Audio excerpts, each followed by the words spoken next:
you so much for joining us today.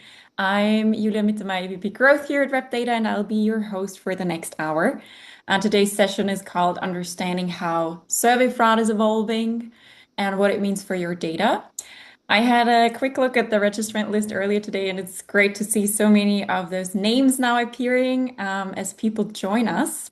We have a really interesting mix of attendees today from brand side, research and insights teams to agency teams joining us from all around the world. We know that data quality challenges are a global issue, but they can look very different across markets and across organizations. So we'd love to hear your perspectives too. Please feel free to share your questions, experiences in the chat throughout the session. Quick note before we start, this session is being recorded and we'll share the recording with everyone who registered afterward. So don't worry about capturing every slide, just sit back and follow along. I'm joined today by two people who work on data quality every single day. First, Steve Snell. Steve is our head of research here at Rep Data, and if you've been in market research for a while, chances are you already know his face. He's one of those speakers who somehow ends up on every conference agenda, and there is a reason for that. He's really good at making data quality actually interesting, which is not a small feat, so we are genuinely happy to have him with us today. And second, Florian Kögl. Florian is Managing Director Europe at Rep Data and the founder of REDEM, Rep Data's in-survey data quality and cleaning tool. Florian is going to walk us through the tool itself, a couple of trends at the beginning, the tool itself later on, including a live demo. So Steve and Florian, welcome and thank you both for being here. Let me quickly walk you through how we'll spend our time together. We'll have a full hour, and here's the shape of it. Probably we don't need the full hour and can give everyone a bit of time back. But for roughly the next 30 to 40 minutes, Steve and Florian will take you through three things. First, the latest trends in data quality, how survey fraud is evolving, or quality challenges, why it's becoming more adaptive, more coordinated, and increasingly AI assisted. Secondly, a live demo of REDEM's data quality visualization, so you can see directly in the tool what this actually looks like in practice. And third, the effect of all of this on your actual results. So we'll walk through a meta-analysis of around 100 client surveys and over 12,000 questions, comparing results with data cleaning versus without. And after that, we'll leave plenty of time for Q&A.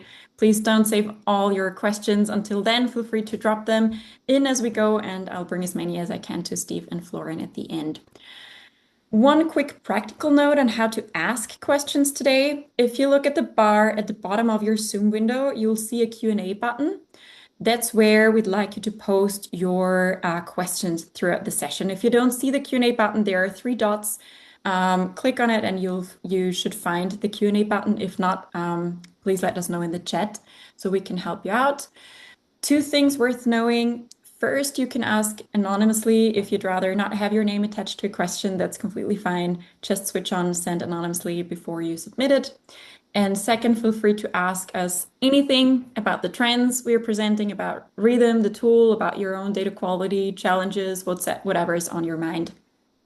I'll be keeping an eye on the Q&A box throughout the session, and toward the end, I'll pull together the questions that have come in and put them directly to Steve and Florian.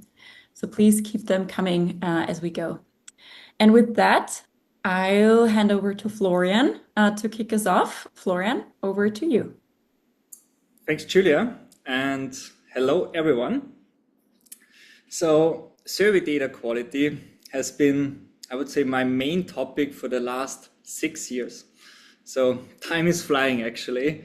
When I started REDEM in 2020, it was still very difficult to get people interested in this kind of topic. But from around 2022 onwards, that has changed completely. Since then, one thing has been constant all the time. The data quality problems we are seeing and the underlying patterns are changing faster and faster. And today, poor quality and fraudulent behavior is more coordinated, it's more adaptive, and also increasingly supported by AI, actually. And in the next around 20 minutes, I want to show you what that means in practice and what we see in the data analyzed by our tool Reader. But before we look at the numbers, I want to briefly explain where READM fits into the overall data quality process. At RepData, we combine the pre-survey checks powered by Research Defender with in-survey and post-survey checks powered by READM. And while Defender looks mainly at the respondent and the technical signals, which include digital fingerprinting, detecting suspicious technology, and also analyzing suspicious or hyperactivity across the entire survey ecosystem. And here, Defender's objective is to identify risks or challenges of a survey attempt before they even get into the survey. On the other hand, we have READM, and READM looks at what happens inside the survey. So the answers people actually provide, their behavior, how they interact with the website, their timing, how much time they spend on a specific question, for example, consistency, and also the open-ended responses. From our perspective, we need both angles because not only one signal tells us the complete story. But for today, we'll focus only on the second part, the in-survey and post-survey analysis powered by READM. First, I will show you some of the broader trends we see across different projects. And after that, I will go into, as Julia has already mentioned, go into the READM tool and show you how these problems become visible at the project and also at a respondent level. All right, let's get started here. The following numbers are not just based on a few individual projects. They come from more than 5.2 million respondents across a lot of projects, obviously, and assessed by READM since June 2025. And as you can see here, the monthly volume has also increased very strongly during this specific period. And this gives us a broad operational view of how data quality patterns are developing over this time period. This is the first major trends we see in a year-on-year comparison. Quality-related exclusions have increased by around 80%. 80%, that's a lot actually. And this, to be honest, this doesn't mean that every survey project now has the same exclusion rate, obviously. The actual rate always depends on target group, country survey design, and also the checks, of course, being used. But the important point here is the direction or the trend. So just more poor quality respondents are reaching the point where we need to remove or terminate them. And poor, in our case here, doesn't automatically mean fraud. It also includes inattentive respondents, so both parts here. So when we break down the exclusions to the quality check level, open ends are the leading, in our case, the leading reason for removal.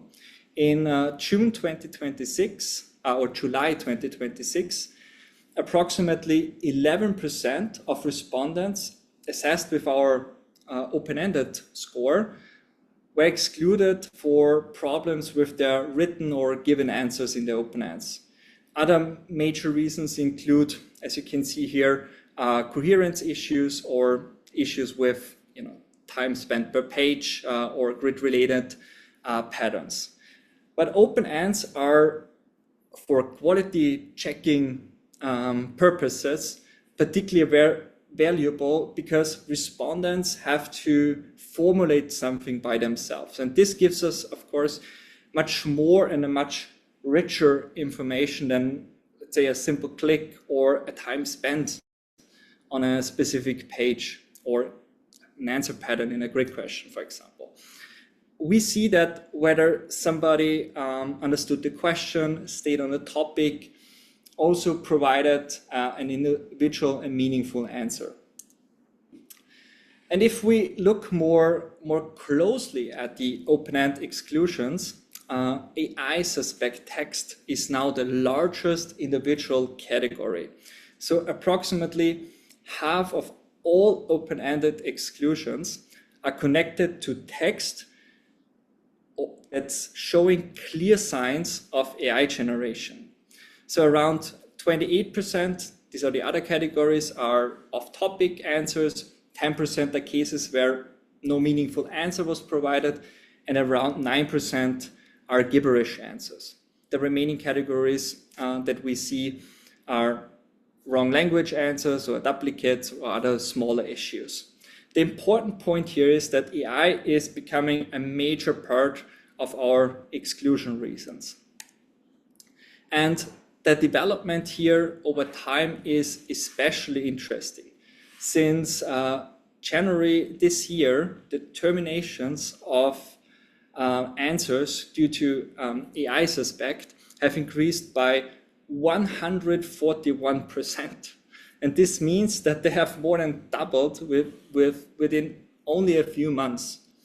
And this leads us to a point where the message is AI response behavior is becoming a measurable and a rapidly growing data quality problem. We also see clear regional differences between January and June 2026. Approximately 6.2% of US respondents assessed with our open-ended check showed sign of AI-generated text. And the rate was approximately 3.9% in the UK, 2.9% in the EU, and 2% in China, Japan, and South Korea.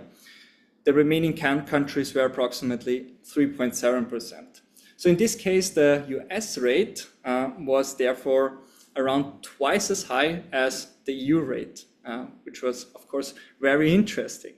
However, this is, to be honest, descriptive data. It doesn't explain why these differences actually exist. And the project mix, the sample setup, survey topics, number of respondents involved, of course, differ between the regions. But in my opinion, at least, it's a very interesting finding, though.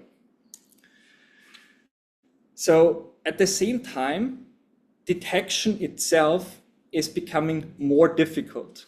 What we observe operationally in our day-to-day work is that generated answers are getting shorter, more contextual, and more similar to human answers. So many of the obvious patterns that have worked 1 or 2 years ago, with those examples like very long answers where it was kind of obvious that it's coming from an AI tool, that kind of behavior is becoming weaker. And this creates an interesting situation because the signals are becoming less obvious on the one hand, but we are still finding more, as you have seen in the data itself, more AI suspect responses in the data sets. And from our perspective, this is also why we should not just depend on written answers over time. So in the output, actually, we need to combine that with the content of the, we need to combine the content of the answer with the input. So how respondents interacted with the survey page, how they typed in their answers, for example. And it is also important to be careful with the interpretation of the rising flag rates, of course. Grid question failures increased from approximately 1% in January to 4.2% in June. Time-based exclusion issues from 0.8% to 3.5% during the same time period. But not every grid or time-related issue is fraud. So grid patterns like straight lining can be caused by survey fatigue, or also the lack of intention, and that's attention. And this is why READM combines different survey signals or behavioral signals of making a decision based of not making a decision based on just one individual check or a data point. The regional view also shows us that there's no single quality pattern across all markets. Among the regions shown here, the European Union has the highest grid question failure rate, for example, approximately 1.6%. And the US has the highest time score failure rate of approximately 2.4%. The UK has the lowest rate for both measures, while in China, Japan, and South Korea, those values are in between. And the final pattern I want to highlight is the duplication in open ends. So in this chart, you can see cases where different respondents were providing the same or almost the same open-ended response to an open end. And the highest rate here appears in China, Japan, and South Korea at approximately 6.5%, which is pretty high here. The US is at 3.6%, and the EU at 1.4%, and UK 0.7%. So far, we have now looked at the aggregated trends across many projects. Now I'd like to show you how this looks inside READM, our platform. And I will first show you how quality problems are visualized across the different checks we perform, and then also how we move from a project level to the level of an individual respondent. And after that, I will show you our new, as Julia has already mentioned, the data quality visualization feature. And this allows us to compare survey results, so the outcome of the individual questions, before and after cleaning, and see whether removing poor quality responses actually changes the results. So let me pull up our application here. So as you can see, this is how a typical survey project inside the READM application or the READM tool looks like. So in here, we have a project with 316 respondents. Out of those 316 respondents, based on the selected cleaning settings, 94 were removed. So it is about 29.7%. And that created a READM score of 73. So the READM score is a combined value out of all selected or available READM quality checks. So we call it the 360-degree data quality assessment.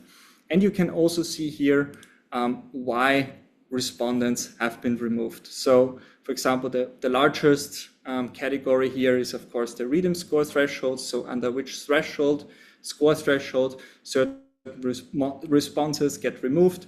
But also we see here the open-ended score, the open-ended categories, as I have mentioned it a couple of times during my presentation here. So AI suspect, etc. So gives you the exclusion breakdown on a project level, basically.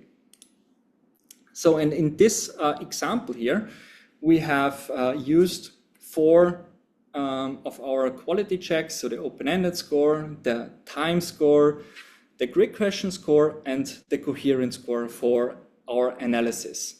So, and you can also go into the data visualization part and look at all different checks on an aggregated project-based view.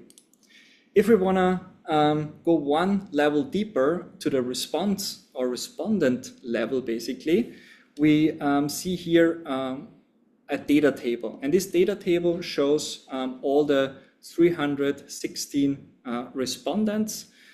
And if we want to pick one of them, for example, the first one here, we can open up the respondent. Is the respondent with the respondent ID 8263. So that's an individual ID assigned to this respondent. And we can see all the data. So when it comes to the open-ended score, time score, etc., based on only this specific respondent. In this case, some of the quality scores worked well or created a good score, but others, like the open-ended score, the respondent kind of failed. We can also look into that. In this case, the respondent was flagged because of AI suspect, and we can also go to the next question. And also the second question was, or second answer was detected as AI suspect, and that's also always a clear sign of fraud in our case. So something we should consider and remove afterwards. So and if we go back here, you can also see the respondent highlight insights, and because not everybody is a READM expert and knows the nitty-gritty details of every score and how to interpret them. So the respondent insights helped you to understand what READM does according to this one specific respondent. Just by a written text, you only need to go through this paragraph and then know what was going on under the hood, basically. And also you can see the cleaning settings that have been selected on this specific respondent. So as I said, project level, then going down to the response or respondent level. And one thing I'd like to highlight here is what I've already mentioned, the data visualization feature before and after cleaning, because eventually every respondent gets a flag or exclusion or inclusion tag. So in this case, 97 respondents should be removed and the other ones should be included. But what does this actually mean to our data? And that's always the question. That's what actually matters at the very end, right? And as you can see here, here we can see 5 different cards. So all of those cards represent one question in the survey. And we can see here in the visualization the difference between before cleaning and after cleaning. So the gray bar represents before cleaning, and the green one after cleaning. And as you can see in 2 of the questions here, it completely changed the result. So as you can see in the question 2 here, before cleaning, the answer option number 4 was the winner. So the answer option with the most votes. And that has changed after cleaning to a different option, to the answer option 1. And that's the same case for question number 4. So what that actually means is that poor survey data doesn't only create noise in our data, it creates bias. And here we've got the feature that visualizes that bias and that effect on the data itself or the survey results.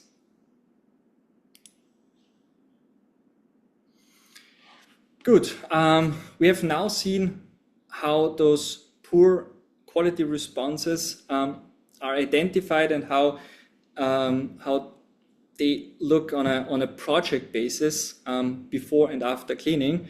The obvious next step is to look at this on a holistic level. And Steve will now present the result of 100 recent data sets and show how this poor quality responses affected the actual survey findings. Over to you, Steve. Excellent. Thank you, Florian. Let's go forward. So the real question now is why does this matter? So what would your results look like without data cleaning? I think people routinely clean their data and they don't necessarily compare the data pre and post. That's what this update in READM is meant to do. It's meant to quickly visualize What would data look like pre and post? What would it look like if you don't clean the data? What does it look like after? Um, so it's a big question, and I think it matters to a lot of researchers. Does cleaning fundamentally change the outcomes, or is it just a nice thing to do? In a perfect world, we actually wouldn't want it to change the outcomes.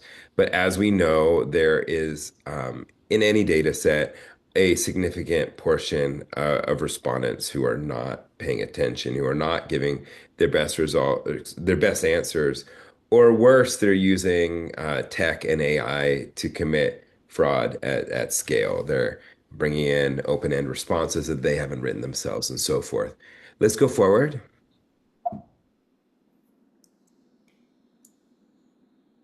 So, Florian outlined what exactly the tool is doing in platform. It is essentially facilitating a before and after cleaning comparison.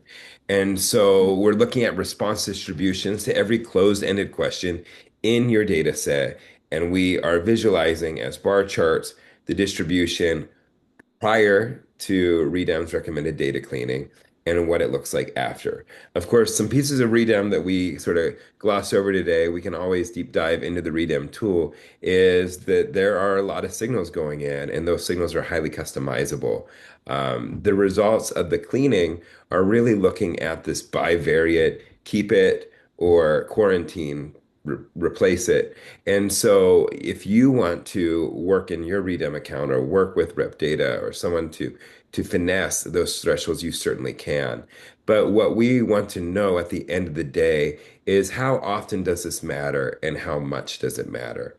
So there's two criteria that we apply. And let's actually dig into our meta-analysis. So go ahead, Florian.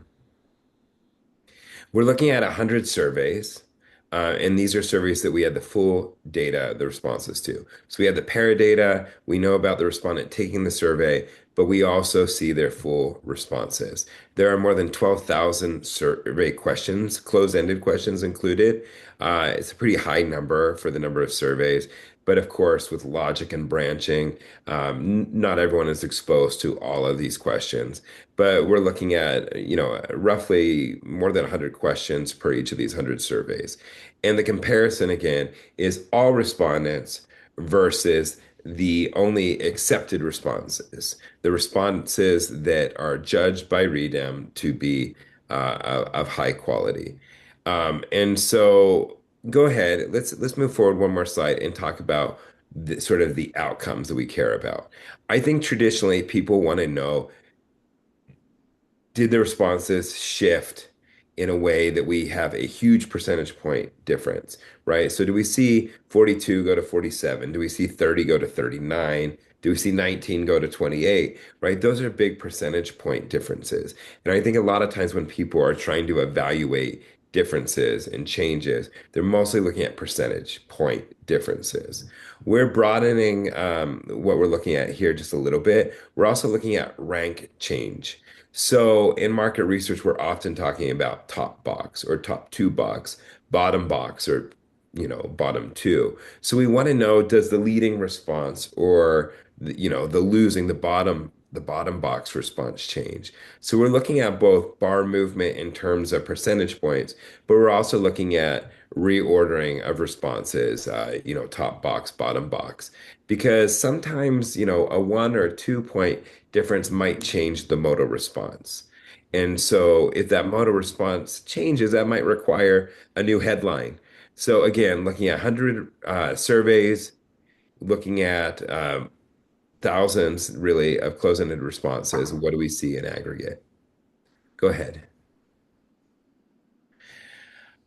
So of all of these responses, we see then 812 cases where the number one or the last place, so either the top or the bottom box has shifted. That's a lot. So 82% of all surveys had at least one rank change. So the answers are being reordered in a way that is going to affect fundamentally our findings. 8 questions per typical 128 question survey. What I would say there is really, when you think about 1 in 16 questions or 812 questions of this corpus, that really works out to like four questions at least, almost five questions per 100 are going to need a new headline. So that's pretty significant. Again, the bars don't always change by a lot. The median movement in the biggest bar is about 1 percentage point, but that's the median. Some are not changing at all, and some are changing a lot, which is really pretty, I think, consistent with the literature and survey research, what we know about inattentive, low quality respondents. They don't always shift the data, and that's why it's important to study them. Sometimes inattentive, low quality respondents give responses that are bang on. They are the same as the quality respondents in the aggregate, but sometimes they're off by 5 points or more. And you can see here 208 of these questions show a movement of 5 or more percentage points in their distribution. So again, that's only 1 in 60. So not a huge number, but compelling evidence that we need to look at not just the percentage point differences, but whether these distributions are shifting. Go ahead, Florian. If we just focus on these 812, where the top or the bottom box changed, who was in the top or the bottom, we call this sometimes the winning response, but the top response switched and the biggest bar moved by less than 3 percentage points. 72% of the time, within this 72%, it's 72% again. So you see that there's sort of this doubling down that most of the time it's small. Sometimes it's even smaller still. Uh, and it breaks down about half and half. Only the top choice changed or only the bottom choice changed. But again, if you think about concept studies, any sort of product research where we're looking at features, attributes, these are things where distributions matter a lot. What is the most important consideration? Is it price? Is it color? Is it packaging? Is it size? These are things where top and bottom box become incredibly important. Go ahead, flying to the next one. So just to draw out three studies out of these 100, one's a brand tracker. A lot of folks are engaged in brand tracking. Brand A usage fell from 59% to 52%. And unchecked or none of these becomes a number one answer in a different question. So an 11-point swing in some questions, majority of total data, but a minority of included data. So again, total data meaning all responses, minority meaning only the clean accepted responses. There's a lot of cleaning going on in this specific study, and the N size drops from 300 to 167. If we are conducting your fielding, we would recommend, 167 is really limiting the usefulness of that survey. So in this case, where we're seeing big fluctuations in data quality, we're seeing that the effective N size goes down by nearly half. We would recommend replacing those folks in field. Don't close field, keep collecting responses. A lot of folks are engaged in brand tracking and know that the consistency of the measures are largely contingent on data quality. So a major watch out in this example. There's also a concept test where we observed that completely agree was the modal response, but after cleaning, it was somewhat agree, right? So it shifts. There we have several percentage point difference. The biggest bar movement was 9.5 percentage points. So, moving from a strong agree to a somewhat agree could affect how you think about this concept, right? If people are more ambivalent, they've got mixed considerations, that's a much different situation than if they completely agree with a value proposition or with some sort of feature of this concept. So again, not necessarily an instance where you need to refield because your effective N size has been cut in half, but you see that there is a large swing here in a concept test, which again, lots of folks are doing. The third is a behavioral study, so understanding self-reports of various behaviors. Here we're talking about sort of civic mindedness, and we see the frequency of self-reported volunteering move from a few times a week to a few times a year. I'm a recovering political scientist. I know there's a lot of social scientists that are conducting survey research. This is a problem.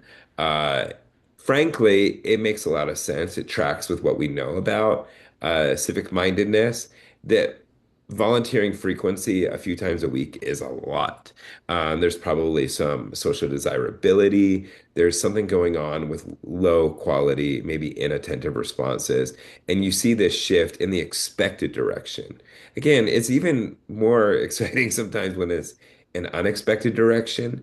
But in reality, we know that volunteers are much more likely to be volunteering a few times a year than a few times a week. There's a note here that the bottom box also shifted. So again, really understanding the full distribution of responses. We've talked almost exclusively in this section about closed-ended responses. The open-ended responses, of course, those things need to be aggregated and studied as well. But we're going to see qualitative differences in how people talk about the things we care about when we restrict our analysis to qualified, attentive human respondents. Go ahead, Florian.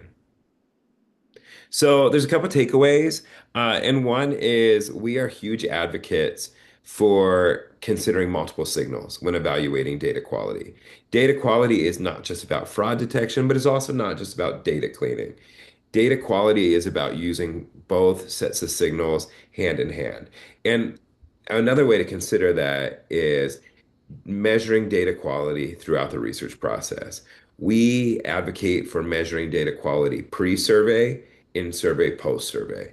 It's really about looking at signals along the way and understanding if someone was a good respondent when they came in, are they still giving a good response, right? If someone's a bad respondent before they get to your survey, then we're fine to just kick them out.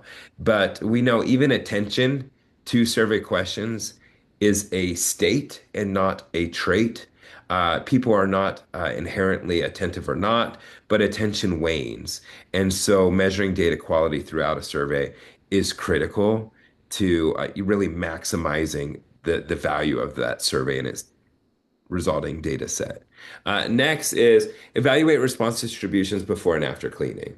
Again, I think that we have sometimes a tendency to just clean the data and go with it. It's interesting to know, is there some sort of inattention or low quality bias? Because that might inform how we look at legacy data. If we see a difference, is it because maybe our cleaning protocol has changed? If we see a difference between the total responses and the cleaned responses, what does that teach us about the audience that we're studying? And finally, look for rank changes and not just changes in absolute percentages. Percentage point differences are interesting, they are attention grabbing, and I think in some sense, very easy to convey to stakeholders. But small percentage point differences, even small percentage points on the margin, really. These small percentage point differences can influence ranking. And whenever we're thinking about features, whenever we're thinking about factors, components that feed into a decision that are part of our key driver analysis, is really important to understand this rank ordering and if it's changed significantly. Go ahead, Florian. So, what does it mean to you? Like, we'd love to help you put this on your study, your next study. Talk to us. My email is here, so is Florian's. But we're always excited to talk about all the things that ail you with respect to data quality. So fraud prevention, data cleaning, and everything in between. Yulia. Florian, thank you. That was fantastic. And I think the trends at the beginning, as well as the meta-analysis alone, give us a lot to think about. All right, let's move into Q&A. And as a reminder, if you haven't already, drop your questions into the Q&A box now. Anonymous is completely fine. Let's get started with what's already come in. There are a couple of questions about AI suspects and open ends. So the first one is, I think, for you, Florian. How do you flag an AI suspect open end? Is the answer too long? Florian, could you elaborate a little bit on how that AI check works? Yeah, so very good question, of course. And I would say a year or 2 years ago, I would have said, yeah, long descriptive answer, that's a clear sign of AI, but that has changed over time.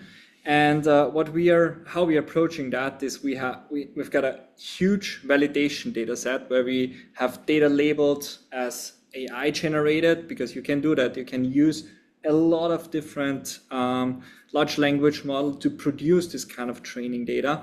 And then on the other hand, we have human data. And if we and then you can apply the new generated or newly humanly generated answers as well as AI generated answers, and then measure if the accuracy is good enough or high enough and meet a certain benchmark or threshold. So that's the way how we approach that. That's the most sophisticated way that we have figured out, and with that we have seen very good results.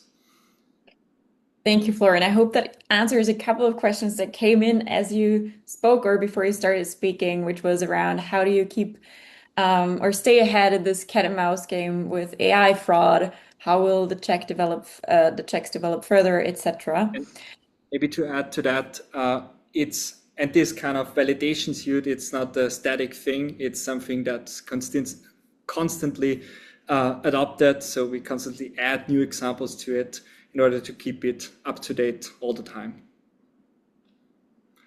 Perfect. Let's stick to AI. A bit of a tricky one. Is the AI used, do you think, Florian and Steve, is the AI used to generate fraudulent data, learning from the same technology that helps generate synthetic data in market research so that fraudulent data looks increasingly real? I think that's a an interesting question. I want to parse out two things. Whenever we talk about the technology at play here, there are obviously LLMs, there are models that are used to generate both synthetic data and to help people do things right on the internet, commit fraud and more noble things as well. Now, the models are likely similar or maybe even the same. But one thing I would say is, of course, the fraudsters aren't probably training their data on the same corpi or corpuses, whatever we say, of respondent data that synthetic data is being trained on. So while the method might be similar, you'd like to think that folks that are building synthetic have more specialized data that they're training their models on. Whereas, the AI-enabled fraudster is not training their responses, of course, on thousands or millions of data points from surveys. They're training them they're being trained on generalized data, right? Mm. So they still generate very convincing, sometimes relevant, contextually relevant, good-looking responses.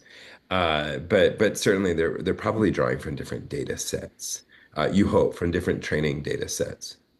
Yeah, the purpose is a different one. So the purpose for synthetic data is to mimic actual respondents, and the other one and or reproduce a certain result. And the fraudulent respondents, they're the purpose of using AI is just to try to find their way through the surveys, just to look good, but not to be good. And both of you, and particularly you, Steve, talked about the importance of the different tools pre-survey, in-survey, and post-survey. What's the percentage of poor quality data that we find on average across surveys using these different tools? Because Yeah, they great question. Research Defender or fraud prevention, our front end is blocking on most surveys, somewhere between 20 and 30%. It can really expand to sort of 15 to 40% of traffic. And these are respondents who we judge sort of a priori before they get to your survey that they don't belong. And so we're kicking them out in real time. They don't make it into the survey. Conditional on Research Defender blocking fraud in the front, how much is left that REDEM or our in-survey, post-survey data cleaning tool is picking up. Again, it's anywhere from like 10 to 20, 25%. Both of these figures, both the data fraud prevention and the data cleaning are going to vary a lot by audience, and that means geography. And Florian showed some of those trends. It varies by B2B versus B2C. We clean out a lot more B2B respondents, partially because those are more narrow audiences. And when audiences are narrow, incentives go up, and high incentives are a fraud and poor data quality magnet. And so we have both of our products really go into overdrive, kicking out fraudsters and bad quality respondents. There is a follow-up question that I'd like to ask you, Steve. Are there big differences between consumer versus B2B? Do you know by heart what we see for Yeah, I B2B? do. Yeah, I do. So I'll speak to the fraud prevention side, and then maybe Florian can speak to more of like the data cleaning in survey piece. With respect to sort of research defender, we see a more professionalized profile of the fraudster that is trying to enter B2B surveys. They are using more exotic pieces of technology to lie about who they are, where they are. We start to see emulators, subnets, web proxies pop up a lot more. We also see folks trying to enter B2B surveys that are more likely to be flagged at, on our no-fly list. So Rep Data maintains and subscribes to various lists of known bad actors, including folks that have been flagged for fraud in other parts of the internet. So not even research or survey fraud, but like retail and ad and banking fraud. Like, and so we start to see that the person who is trying to penetrate a B2B study and do fraud researchers there are teched up and professionalized fraudsters. Florian, I don't know what you see on the other side.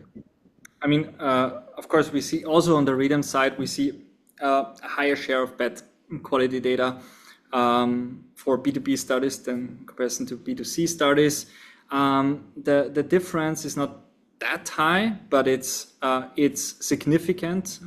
So the always the the way how they behave, how fraudsters behave in B2B studies, of course, is a bit different to B2C studies, but it's of course significant. So that's kind of the same kind of patterns that we see pre-survey on the defender side as well as on the read side.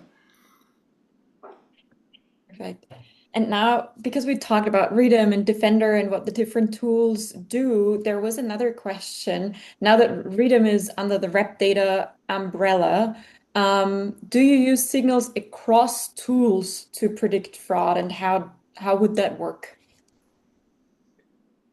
Yes. Across tools, yes. So there are so many layers. We talk about a layered approach to improving data quality, fighting fraud, removing inattentive responses. Um, it's interesting. Research Defender, which is our fraud detection software, has some pieces of non-fraud data quality, and I would say REDEM obviously is very focused on data quality, but also looking at fraud. So we are combining those sets of signals, the fraud, the poor data quality signals, along with some other signals that we're detecting about suppliers, along with signals about, real pieces of paradata about how surveys are done, what time of day in the market, how long people are spending on average in that survey. And we're putting all of those signals into something that we call our second shield, which is a layered product. It's really consuming signals from all of these pieces, from Research Desk, which is our panel sourcing tool, from REDEM, from Research Defender, and it's making real-time decisions even at the supplier level to say we're going to have to turn off this supplier because there's a breach right now and it's providing us bad data quality.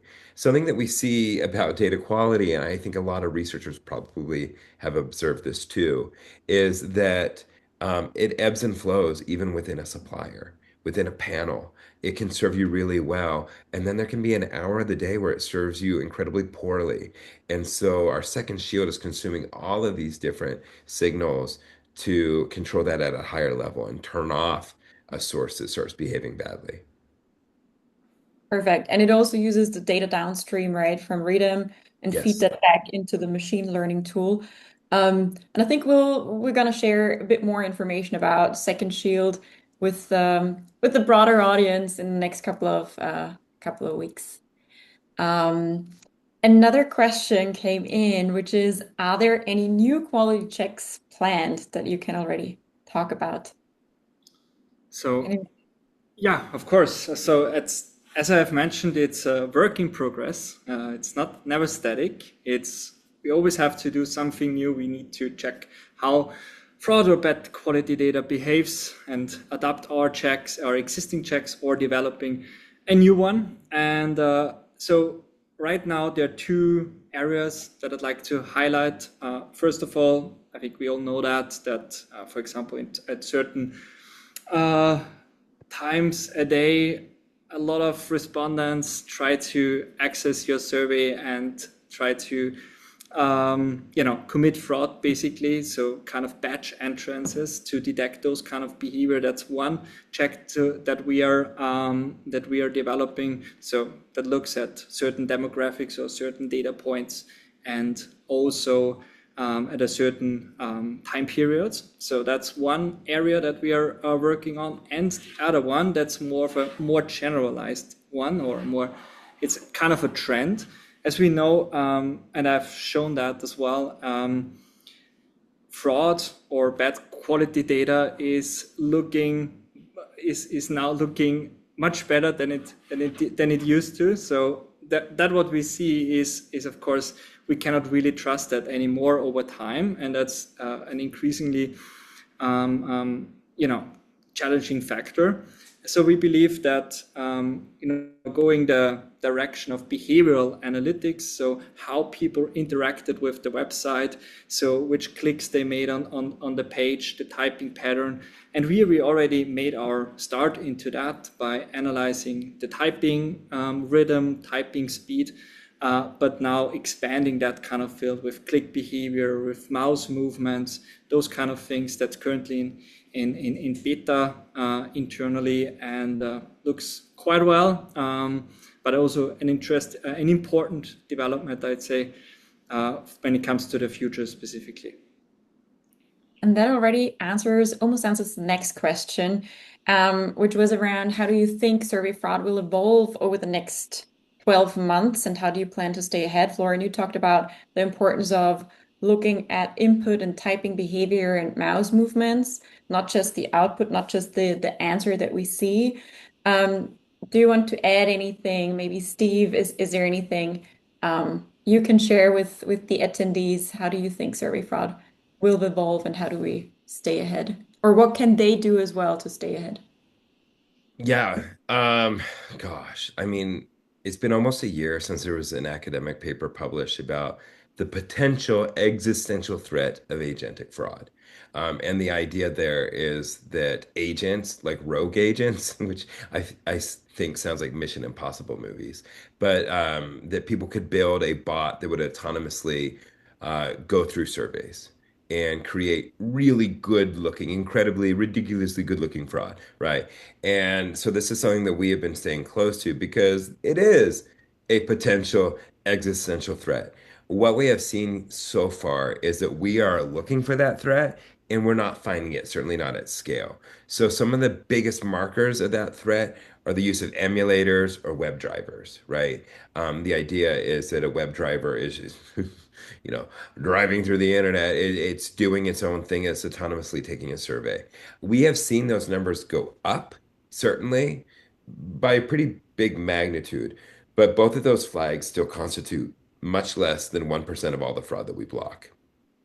Um, we also, and Florian just touched on some of this, are looking at behavioral metrics with respect to, mouse movement and keystrokes and so forth, to see if there are agents, autonomous actors, autonomous bad actors taking surveys. Right now, and I know that other industry groups are talking about this, we're seeing little, very little evidence that this is happening. But this is a potential threat, and so we are monitoring it closely. We need to be prepared. I think that's important. And since it's our job to make sure to stay ahead of a fraud wave, let's say, it's also important to anticipate what's coming. And yeah, so and Yeah. Steve already mentioned the direction. I think there is a lot of interest looking at the questions that came in learning more about survey fraud and how to detect it and where it's going and how to stay ahead. And I think this last question summarizes it well. Is there a state of survey fraud report coming soon? A 2026 state of survey fraud report coming soon? Steve, what's planned? What do we have planned Yeah, here? we did one of these last year. It was really fun where we looked at research defender signals across 2025. And we saw the new kinds of fraud that were threatening the integrity of research. We have a 2026 report in the works that will include a more holistic set of signals. It will include in-survey as well as pre-survey signals. So this is a little bit of a teaser today. You saw some things with respect to um, open-end responses that were likely generated by AI. Those sorts of things will also be included this year, but we will have a 2026 um, state of fraud, state of data quality report come out soon. Perfect. And with that, I think we come to an end of this webinar. Stephen, Florian, thank you both so much. This was a genuinely useful hour. And for everyone watching, if you'd like to see this kind of analysis on your own data or just want to keep the conversation going, Stephen Florian's emails are on the screen and you will receive the recording as well. We'd love to hear from you. We'll be sending the recording to everyone who registered within the next couple of days. So thank you all again for joining us and have a great rest of your day. Bye bye. It's a pleasure. Bye bye.